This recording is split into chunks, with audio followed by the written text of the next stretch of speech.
du projet de résolution de mise en accusation devant la Haute Cour de justice de l'ancien ministre Amadou Mansour Faye.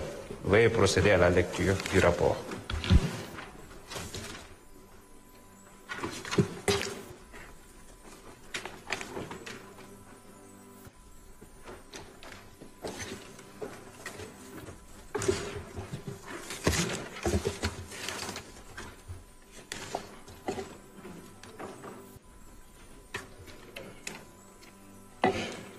Monsieur le Président, Messieurs les ministres, chers collègues,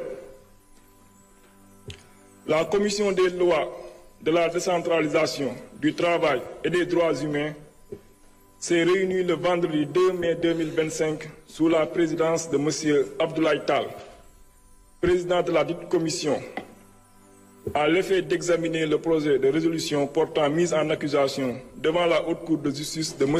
Amadou Mansour Faye, ancien ministre du Développement communautaire et de l'équité sociale et territoriale.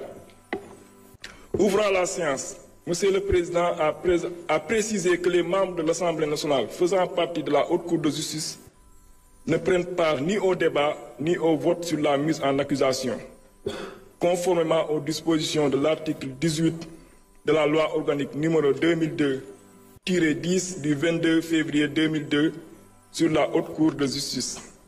Il a par la suite informé que le ministre de la Justice, garde des Sceaux, a saisi le président de l'Assemblée nationale par lettre en date du 14 avril 2025 qui a pour objet la poursuite pénale à l'encontre de M. Amadou Mansour Faye, ancien ministre de la République. Dans cette correspondance, il a été indiqué qu'à la suite du rapport relatif à la gestion des fonds de riposte et de solidarité à la COVID-19 établi par la Cour des comptes, des enquêtes ont été diligentées par la division des investigations criminelles, DIC. En ce qui concerne le ministre du Développement communautaire et de l'équité sociale et territoriale, l'exploitation du rapport de la Cour des comptes a fait apparaître un surplus global facturé pour les achats de riz d'un montant de 2,749 927 498 francs. Entendu par les enquêteurs, le directeur de l'administration générale et de l'équipement d'âge du ministère a précisé que l'enveloppe allouée à leur département au titre de l'opération de l'aide alimentaire était fixée à 69 milliards de francs CFA. Il a ajouté qu'une partie de cette enveloppe, soit 59 milliards de francs CFA, était logée à la direction générale du budget du ministère en charge des finances. Ce montant de 59 milliards de francs CFA était géré par le coordonnateur du dit ministère. Le DAGE a également soutenu n'avoir eu accès qu'au reliquat de 10 milliards logés dans le compte de dépôt intitulé MDCEST Force Covid-19, ouvert dans les livres du payeur général au nom du ministère du Développement communautaire et de l'équité sociale et territoriale. Il a poursuivi en faisant observer que c'est le gestionnaire qui effectuait les paiements sur la base des pièces justificatives transmises par son ministre de tutelle, Amadou Mansour Faye, à son collègue des finances et du budget. Au regard de ces faits, seule une information judiciaire peut permettre l'audition du ministre qui reste justiciable de la Haute Cour de justice. En effet, selon l'article 101 de la Constitution, le Premier ministre et les autres membres du gouvernement sont pénalement responsables des actes accomplis dans l'exercice de leurs fonctions et qualifiés crimes ou délits au moment où ils ont été commis. Ils sont jugés par la Haute Cour de justice. Par ailleurs, en vertu de l'article 17 de la loi organique numéro 2002-10 du 22 février 2002 sur la Haute Cour de justice, la résolution de l'Assemblée nationale votée dans les conditions prévues à l'article 101 de la Constitution et portant mise en accusation devant la Haute Cour contient les prénoms, les noms et fonctions des accusés, l'énoncé sommaire des faits qui leur sont reprochés et, dans les cas prévus à l'alinéa 2 de l'article 101 de la Constitution, le visa des dispositions législatives en vertu desquelles est exercée la poursuite. Il résulte des enquêtes judiciaires menées sur la base du rapport de la Cour des comptes sur la gestion des fonds de la Covid-19, des présomptions graves et concordantes de complicité de détournement de deniers publics d'un montant de 2 749 927 498 francs contre le ministre de tutelle Amadou Mansour Faye, fait prévu et puni par les articles 45-3, 46, 152 du Code pénal et 140 du Code de procédure pénale. Sous le bénéfice de ces considérations, Monsieur le ministre de la Justice, garde des Sceaux, sollicite conformément aux dispositions citées ci-dessus sa mise en accusation devant la Haute Cour de justice. Intervenant à leur tour, vos commissaires ont salué cet exercice de reddition des comptes initié par le nouveau régime. Selon eux, il constitue un signal fort sur la fin de l'impunité et l'impérieuse préservation des deniers publics. Relativement à cette procédure, il a été précisé que la responsabilité du mis en cause ne peut pas être a priori écartée, d'autant plus que les ministres ont la qualité d'ordonnateur de crédit. Au regard du montant conséquent qui aurait été détourné, il s'avère nécessaire de permettre à la justice de faire la lumière sur cette affaire. Par ailleurs, il a été soutenu que la non-présence du représentant de l'exécutif à cette présente séance de la Commission des lois constitue une violation du règlement intérieur de l'Assemblée nationale. En effet, l'article 43 du règlement prévoit que le représentant de l'exécutif doit assister aux séances des commissions. Sur ce point, des commissaires ont indiqué que cet article 43, logé dans le chapitre 10 du règlement intérieur, intitulé Commission spéciale et temporaire, par conséquent, il semblerait impropre de vouloir l'appliquer aux commissions permanentes qui sont régies par d'autres dispositions pertinentes. Enfin, Monsieur le Président a procédé à la lecture du projet de résolution concernant l'ancien ministre Amadou Mansour Faye. Le dit projet est annexé au présent rapport.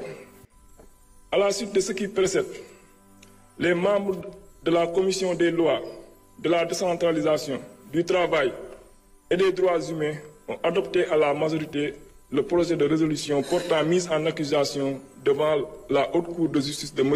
Amadou Mansour Faye, ancien ministre du Développement communautaire et de l'équité sociale et territoriale. Il vous demande d'en faire autant s'il ne soulève de votre part aucune objection majeure.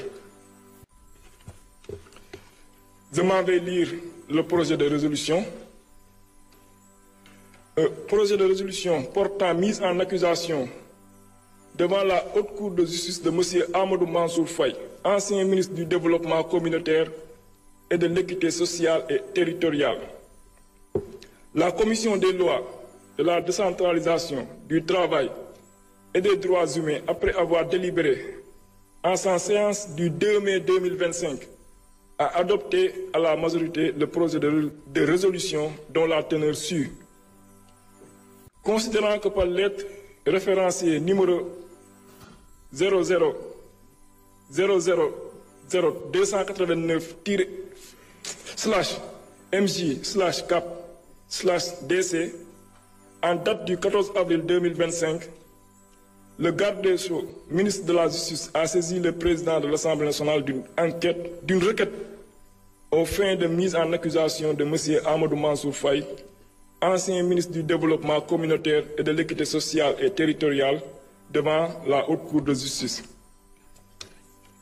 Considérant que le 7 février 2023, le procureur de la République près du tribunal de grande instance hors classe de Dakar a transmis une enquête à la division des investigations criminelles. Le rapport de la Cour des comptes ayant révélé des faits de surfacturation sur le prix du riz à l'encontre du nommé Aliou Sow dans le contexte de lutte contre la pandémie Covid-19. Considérant que ce dernier, d'âge du ministère du Développement communautaire et de l'équité sociale et territoriale, entendu par les enquêteurs préciser que l'enveloppe allouée à leur département au titre de l'opération d'aide alimentaire était fixée à 69 milliards, il indiquait qu'une partie de ce montant, soit 59 milliards, était logée à la Direction générale du budget du ministère des Finances. Ce montant de 59 milliards était géré par le coordonnateur du dit ministère. Il déclarait au titre des lignes budgétaires par lesquelles ces fonds ont été attribués qu'aucune rubrique ne leur avait été définie. Il avait reçu comme instruction écrite de son ministère de tutelle simplement de gérer toutes les dépenses liées à l'assistance alimentaire. Il ajoutait n'avoir eu accès qu'au reliquat de 10 milliards logés dans le compte de dépôt intitulé MDCEST-Force Covid, ouvert dans les livres du payeur général au nom du ministère. Il poursuivait en faisant observer que c'est le gestionnaire qui effectuait les paiements sur la base des pièces justificatives transmises par son ministre de tutelle, M. Amadou Mansour Faye, à son collègue des finances et du budget. Considérant que le rapport de la Cour des comptes faisait ainsi apparaître un surplus global facturé pour les achats de riz d'un montant de 2,749 927 948 francs CFA, considérant que l'enquête établissait également que certains fournisseurs se sont vus octroyer plusieurs commandes à la fois, CCMN et Avanti, et d'autres qui ont signé concomitamment pour deux sociétés différentes, Afri et Co/Avanti. Par ailleurs, dans le but de mieux cerner le patrimoine du sieur Aliou Sow, des réquisitions ont été adressées aux différentes institutions de la place.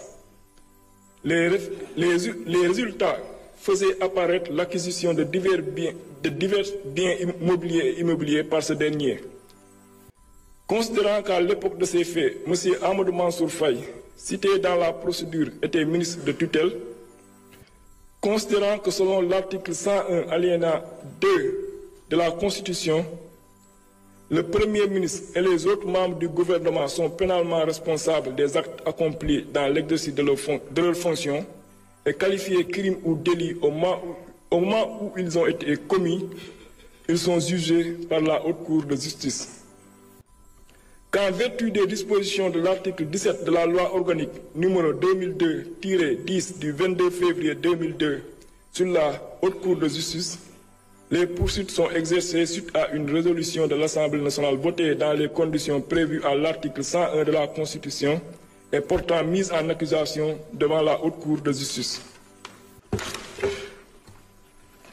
Considérant que les faits ci-dessus révélés laissent apparaître des indices et présomptions graves et concordantes d'association de malfaiteurs, de concussion, de corruption, de prise illégale d'intérêt, de faux et usage de faux en écriture privée, de commerce ou de banque, de détournement de deniers publics, d'escroquerie portant sur des deniers publics, de blanchiment de capitaux et complicité de ses chefs à l'encontre de M.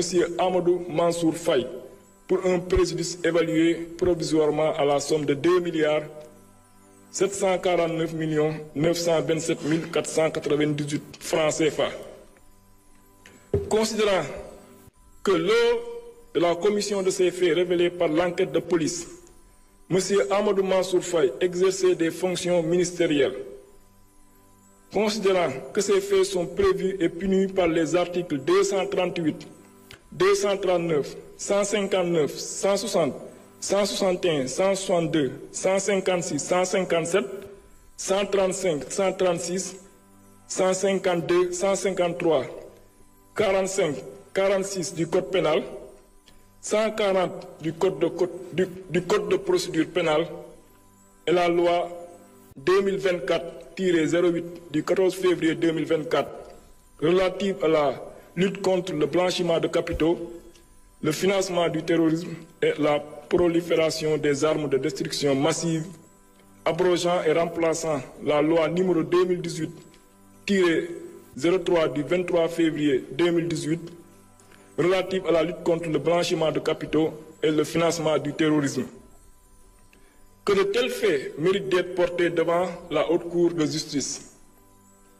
Décide de la mise en accusation devant la Haute Cour de justice de M.